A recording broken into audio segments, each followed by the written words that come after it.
முக்கிய செய்திகள். சற்று நேரத்தில் தொடங்குகிறது டெல்லி தேர்தல் வாக்கு எண்ணிக்கை. ஆம் ஆத்மி வேட்பாளர்களிடம் பாஜக பேரம் பேசியதாக குற்றச்சாட்டு.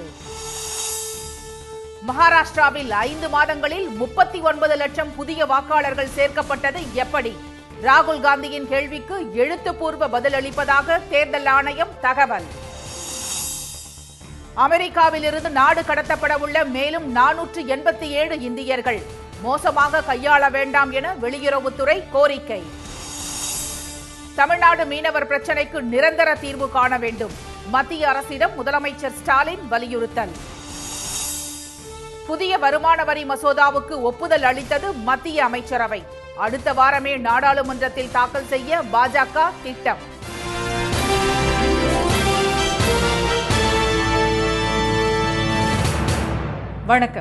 வணக்கம். டெல்லி சட்டப்பேரவை தேர்தல் வாக்கு எண்ணிக்கை இன்னும் சற்று நேரத்தில் துவங்க உள்ள நிலையில் ஆம் ஆத்மி வேட்பாளர்களிடம் பாஜக பேரம் பேசியதாக எழுந்துள்ள குற்றச்சாட்டு குறித்து லஞ்ச ஒழிப்புத்துறையினர் விசாரணை நடத்தி வருவது பரபரப்பை ஏற்படுத்தியுள்ளது. 70 உறுப்பினர்களை கொண்ட டெல்லி சட்டப்பேரவைக்கு கடந்த 5ஆம் தேதி ஒரே கட்டமாக தேர்தல் நடைபெற்றது. இந்த தேர்தலில் ஆளும் ஆம் ஆத்மி, பாஜக, காங்கிரஸ் கட்சிகளுக்கு இடையே மும்முனை போட்டி நிலவியது. 25 ஆண்டுகளுக்கு பிறகு பாஜக ஆட்சியை கைப்பற்றும் என தேர்தலுக்கு பிந்தைய கருத்து கணிப்புகள் தெரிவிக்கின்றன. ஆனால் 50க்கும் மேற்பட்ட இடங்களில் வெற்றி பெற்று 3வது முறையாக ஆட்சியை பிடிக்கும் என ஆம் ஆத்மி கட்சி தலைவர்கள் நம்பிக்கையுடன் தெரிவித்துள்ளனர். இந்நிலையில் டெல்லி தேர்தலில் பதிவான வாக்குகள் இன்னும் சற்று நேரத்தில் எண்ணப்பட உள்ளன. 1 மணி நேரத்திற்குள் முன்னணி நிலவரங்கள் தெரியவரும் என்பதால் வெற்றி மகுடத்தை சூடப்போவது யார் என்ற எதிர்பார்ப்பு எழுந்துள்ளது. இந்நிலையில் ஆம் ஆத்மி சார்பில் போட்டியிட்டவர்களிடம் தலா 15 கோடி ரூபாய் தருவதாக பாஜக பேரம் பேசுவதாக அக்கட்சியின் எம்பி திரு சஞ்சய் சிங் குற்றம் சாட்டியிருந்தார். அவரது குற்றச்சாட்டை திரு கெஜ்ரிவால் உள்ளிட்டோர் வழிமொழிந்தனர். இது பெரும் பரபரப்பை ஏற்படுத்தியுள்ள நிலையில் இந்த விவகாரம் தொடர்பாக விரிவாக விசாரணை நடத்த லஞ்ச ஒழிப்பு போலீசாருக்கு ஆளுநர் திரு சக்சேனா உத்தரவிட்டார். இதனையடுத்து லஞ்ச ஒழிப்பு போலீசார் திரு கெஜ்ரிவால் வீட்டிற்கு நேற்று மாலை சென்றனர். ஆனால் அவர்களை உள்ளே அனுமதிக்க மறுத்துவிட்ட நிலையில் தொலைபேசி மூலம் அழைப்பு வந்த 16 வேட்பாளர்களின் விவரம், எந்த எண்ணில் இருந்து அழைப்பு வந்தது என்று பதில் அளிக்குமாறு லஞ்ச ஒழிப்புத்துறை திரு கெஜ்ரிவாலுக்கு நோட்டீஸ் அனுப்பியுள்ளது. குற்றச்சாட்டுகளுக்கு ஆதாரங்களை அளிக்கும்படி கூறியுள்ள லஞ்ச ஒழிப்புத்துறை பொதுமக்கள் மத்தியில் பீதியை ஏற்படுத்தும் வகையில் தகவலை பரப்பியதற்காக ஏன் சட்ட ரீதியாக நடவடிக்கை எடுக்கக்கூடாது என அதில் கேள்வி எழுப்பியுள்ளது.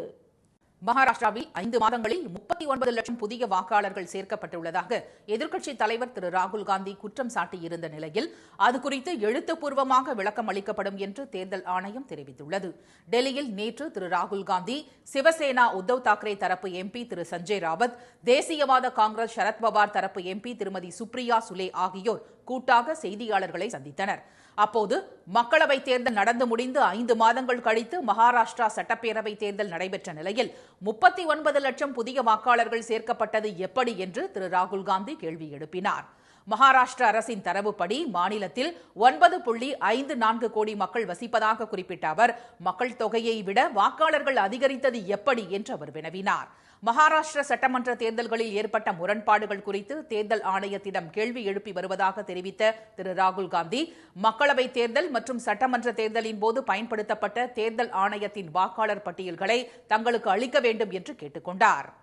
In 5 years, between Vidhan Sabha 2019 and Lok Sabha 2024, 32 lakh voters were added on the electoral rolls of Maharashtra. However, in a period of 5 months between Lok Sabha 2024, which these parties won, and Vidhan Sabha 2024, 39 lakh new voters were added in Maharashtra. இந்நிலையில் அரசியல் கட்சிகளை முக்கியமான பங்குதாரர்களாக கருதுவதாக தெரிவித்துள்ள தேர்தல் ஆணையம் அவர்களுக்கு எழுத்துப்பூர்வமாக பதில் அளிக்கப்படும் என்று கூறியுள்ளது. கட்சிகளின் கருத்துக்களை, கேள்விகளை மற்றும் பரிந்துரைகளை மதிப்பதாக கூறியுள்ள தேர்தல் ஆணையம் நாடு முழுவதும் ஒரே மாதிரியாக ஏற்றுக்கொள்ளப்பட்ட முழுமையான, உண்மையான எழுத்துப்பூர்வ பதிலாக அளிக்க உள்ளதாக தெரிவித்துள்ளது. அமெரிக்காவில் இருந்து மேலும் 487 பேர் நாடு கடத்தப்பட உள்ளதாக தெரிவித்துள்ள இந்திய வெளியுறவுத்துறை அவர்களை மோசமாக கையாள வேண்டாம் என்று கோரிக்கை விடுத்துள்ளதாகவும் கூறியுள்ளது. அமெரிக்காவில் புதிதாக பதவியேற்றுள்ள அதிபர் டிரம்ப் அந்த நாட்டில் சட்டவிரோதமாக நுழைந்தவர்களை வெளியேற்றி வருகிறார். அதில் ஒரு கட்டமாக இந்தியாவைச் சேர்ந்த 104 பேர் 2 நாட்களுக்கு முன்பு நாடு கடத்தப்பட்டனர். கைகள் கால்களில் விலங்கு மாட்டி ராணுவ விமானத்தில் அவர்களை அழைத்து வந்து பஞ்சாப் மாநிலத்தில் உள்ள அமிர்தசரஸ் விமான நிலையத்தில் இறக்கியது அதிர்வலைகளை ஏற்படுத்தியது. 40 மணி நேரம் பயணத்தின் போது உணவு உண்ணவும் இயற்கை உபாதைகளை கழிக்கவும் என பல்வேறு இன்னல்களை அனுபவித்ததாக பாதிக்கப்பட்டவர்கள் தெரிவித்தனர். அமெரிக்காவின் இந்த செயலுக்கு நாடாளுமன்றத்திற்கு உள்ளேயும் வெளியேயும் எதிர்க்கட்சிகள் கண்டனம் தெரிவித்தன. இந்நிலையில் அமெரிக்காவில் 18,000க்கும் மேற்பட்ட இந்தியர்கள் இதுபோன்று சட்டவிரோதமாக தங்கியிருப்பதாக தகவல்கள் தெரிவிக்கின்றன. அவர்களையும் அடுத்த கட்டமாக நாடு கடத்த அமெரிக்கா திட்டமிட்டுள்ளதாக கூறப்படுகிறது. டெல்லியில் செய்தியாளர்களிடம் பேசிய இந்திய வெளியுறவுத்துறை செயலாளர் திரு விக்ரம் மிஸ்ரி, டிரம்பின் அழைப்பை ஏற்று வரும் 12ஆம் தேதி பிரதமர் திரு மோடி அமெரிக்கா செல்ல உள்ளதாக தெரிவித்தார். மேலும் 487 இந்தியர்கள் நாடு கடத்தப்பட உள்ளதாக தெரிவித்த அவர் இந்த விவகாரத்தில் மத்திய அரசு தனது கவலையை தெரிவித்துள்ளதாக கூறினார். We continue to emphasize to US authorities that there should be no mistreatment of deportees, but this is a continuing exercise and conversation, and we will continue to take up any instances of mistreatment that come to our attention. சட்டவிரோத குடியேறிகள் நாடு கடத்தப்படும் விவகாரத்தில் அமெரிக்க அரசுடன் தொடர்பில் இருப்பதாக திரு விக்ரம் மிஸ்ரி தெரிவித்தார். அவர்களை வெளியேற்றுவது தேசிய பாதுகாப்பு நடவடிக்கை என்று அமெரிக்கா விளக்கம் அளித்துள்ளதாக அவர் கூறினார். பிரதமரின் அமெரிக்க பயணத்தின் மூலம் இரு நாடுகளிடையேயான உறவு மேலும் மேம்படும் என்று நம்புவதாக அவர் தெரிவித்தார். இலங்கை கடற்படையினரால் தமிழ்நாடு மீனவர்கள் தாக்கப்படுவதை தடுத்து நிறுத்த ஒன்றிய அரசு நிரந்தர தீர்வு காண வேண்டும் என முதலமைச்சர் திரு மு க ஸ்டாலின் வலியுறுத்தியுள்ளார். இதுகுறித்து சமூக வலைதள பதிவில் அவர் விடுத்துள்ள செய்தியில், இலங்கை கடற்படையினரால் தமிழ்நாடு மீனவர்கள் தொடர்ந்து தாக்கப்படுவதையும் கைது செய்யப்படுவதையும் தடுக்க ஒன்றிய அரசு தலையிட்டு உறுதியான நடவடிக்கை எடுக்க வேண்டும் என தாம் பலமுறை கடிதங்கள் எழுதியும் ஒன்றிய அரசு பாராமுகமாகவே உள்ளது என்று தெரிவித்துள்ளார். கைது செய்யப்பட்டுள்ள நமது மீனவர்கள் 97 பேரையும் பிடித்து வைக்கப்பட்டுள்ள 216 படகுகளையும் விடுவிக்க கோரி திமுக நாடாளுமன்ற உறுப்பினர்களும் தமிழ்நாட்டைச் சேர்ந்த பிற கூட்டணி கட்சி நாடாளுமன்ற உறுப்பினர்களும் நாடாளுமன்ற வளாகத்தில் நேற்று போராட்டம் நடத்தியதாக அவர் தெரிவித்துள்ளார். ஒன்றிய அரசு உடனடியாக விழித்துக் கொண்டு தமிழ்நாடு மீனவர்களின் வாழ்வாதாரத்தை காக்க நிரந்தர தீர்வு காண வேண்டும் என்றும் திரு ஸ்டாலின் வலியுறுத்தியுள்ளார்.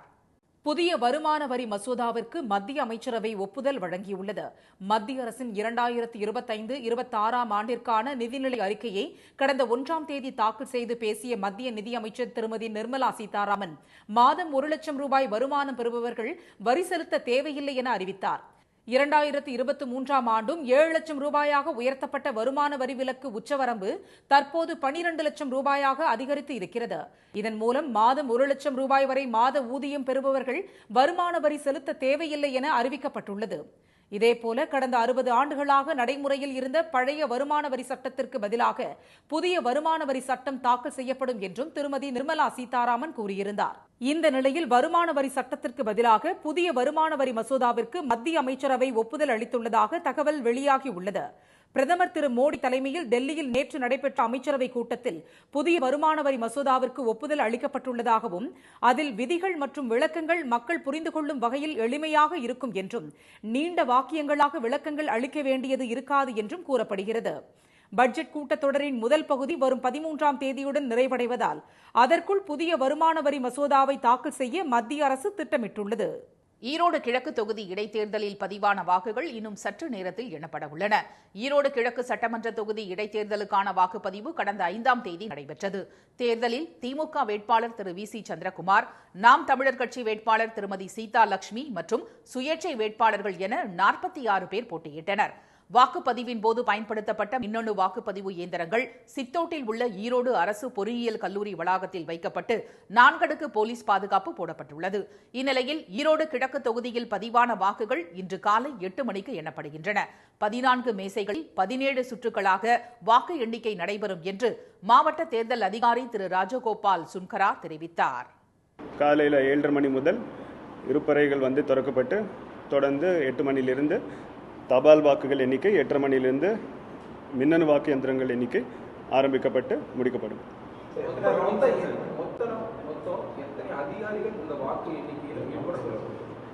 மொத்தமாக இப்போ நான் சொல்லியிருக்கேன் ஏற்கனவே 14 டேபிள்ஸ் இருக்குது. நமக்கு ஒவ்வொரு டேபிள்லையும் 3 பேர் இருக்காங்க. ரிசர்வ் சேர்த்து மொத்தம் 51 பேர் வந்து வெறும் இந்த கவுண்டிங் மட்டுமே போடப்பட்டிருக்காங்க. இது மட்டும் இல்லாமல் ஆர்ஓ, ஏஆர்ஓ, கம்ப்யூட்டர் ஸ்டாஃப் இவங்க எல்லாம் கூட இருப்பாங்க. வாக்கு எண்ணிக்கை பணிக்காக 56 பேர் நியமிக்கப்பட்டுள்ளதாக திரு ராஜகோபால் சுன்கரா தெரிவித்தார்.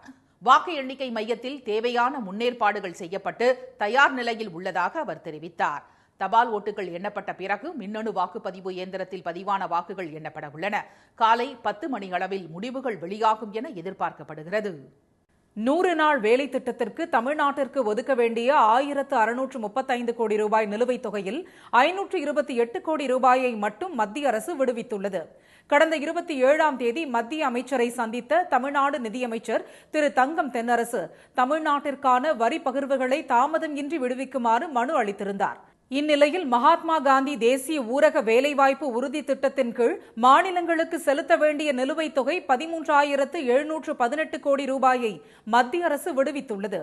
ஆனால் தமிழ்நாட்டிற்கு செலுத்த வேண்டிய நிலுவைத் தொகை 1635 கோடி ரூபாயில் 528 கோடியே 80 லட்சம் ரூபாய் மட்டுமே வழங்கப்பட்டுள்ளது. தமிழ்நாட்டிற்கான நிதி பகிர்வில் மத்திய அரசு ஓரவஞ்சனை செய்வதாக மாநில அரசு தொடர்ந்து கூறி வரும் குற்றச்சாட்டை உறுதிப்படுத்துவது போல இந்த நிலுவைத் தொகை ஒதுக்கீடும் உள்ளது. இந்தியர்களுக்கு கைவிலங்கு, காலில் சங்கிலி கட்டி திருப்பி அனுப்பிய அமெரிக்காவை ஏன் மத்திய அரசு கண்டிக்கவில்லை என்று தமிழ்நாடு காங்கிரஸ் கமிட்டி தலைவர் திரு செல்வ பெருந்தகை கேள்வி எழுப்பியுள்ளார். அமெரிக்காவில் சட்டவிரோதமாக குடியேறியவர்கள் நாடு கடத்தப்பட்டு வருகின்றனர். இந்தியாவுக்கு அண்மையில் நாடு கடத்தப்பட்ட 104 இந்தியர்களின் கை கால்களில் சங்கிலி பிணைக்கப்பட்டிருந்தது. இதற்கு கண்டனம் தெரிவித்து சென்னை அண்ணா சாலையில் காங்கிரஸ் கட்சியினர் நேற்று ஆர்ப்பாட்டத்தில் ஈடுபட்டனர். அப்போது பேசிய தமிழ்நாடு காங்கிரஸ் கமிட்டி தலைவர் திரு செல்வ பெருந்தகை அமெரிக்க அதிபர் டிரம்ப் இந்தியாவை அவமானப்படுத்தி விட்டதாக சாடினார். வெளிநாட்டு மண்ணில் இந்தியர்களுக்கு நேர்ந்த அவமானத்தை மத்திய பாஜக அரசு வேடிக்கை பார்ப்பதாக அவர் குற்றம் சாட்டினார். இந்தியர்களை கை விலங்கிட்டு, கால் விலங்கிட்டு, இடுப்பு விலங்கிட்டு அவமானப்படுத்தி அமெரிக்காவிலிருந்து திருப்பி அனுப்பியிருக்கிறார்கள். குற்றவாளிகளை போய் அவர்களை நடத்தியிருக்கிறார்கள். ஏன் பாஜக அரசு இதுவரை நடவடிக்கை எடுக்கவில்லை? ஏன் மோடி இது சம்பந்தமாக வாய் திறக்கவில்லை?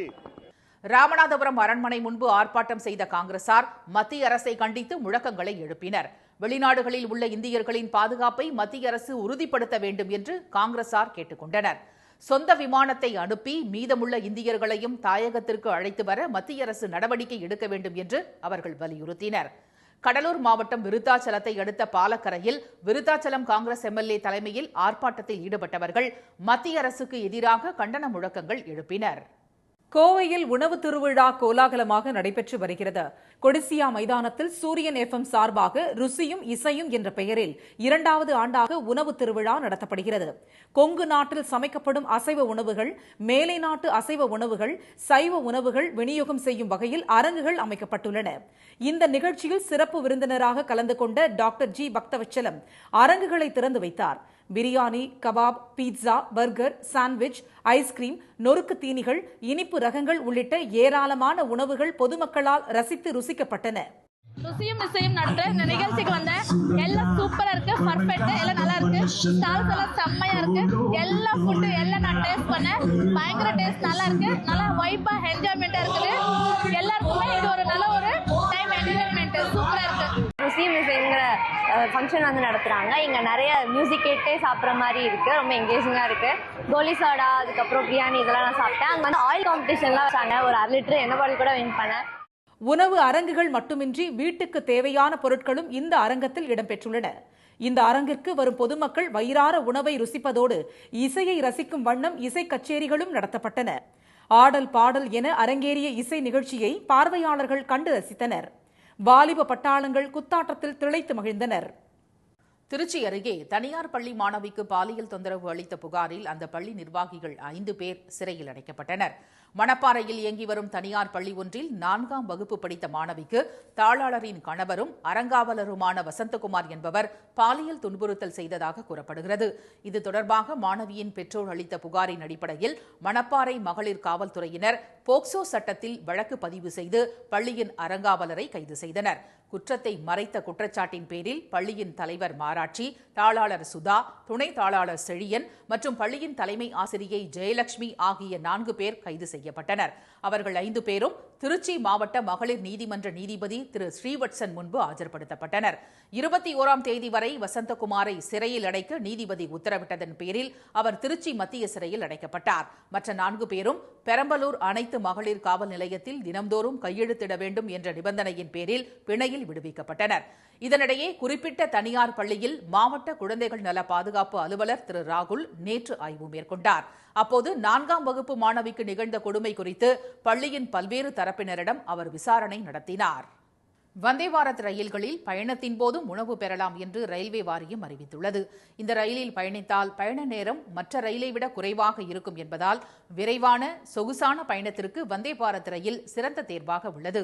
மேலும் குறிப்பிட்ட ரயில் நிலையங்களில் மட்டுமே இந்த ரயில் நிற்பதாலும் குறிப்பிட்ட நேரத்தில் கதவுகள் தானாக மூடிக்கொள்வதாலும் ரயில் நிலையங்களில் உணவு வாங்குவதில் சிக்கல் உள்ளது.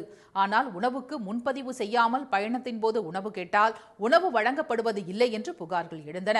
உணவு வேண்டாமா என்று டிக்கெட் முன்பதிவின் போதே தேர்ந்தெடுக்கும் பயணிகளுக்கு மட்டுமே உணவு வழங்கப்படும் என்றும் ஊழியர்கள் தெரிவிப்பதாக மத்திய ரயில்வே அமைச்சகம் மற்றும் ரயில்வே வாரியத்திற்கு புகார்கள் குவிந்தன.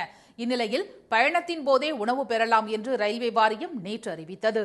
டிக்கெட் முன்பதிவின் போது உணவு வேண்டாம் என்று குறிப்பிட்டிருந்தாலும் பயணத்தின் போது உணவு தேவைப்பட்டால் வாங்கிக் கொள்ளலாம் என்றும் வாரியம் தெரிவித்துள்ளது.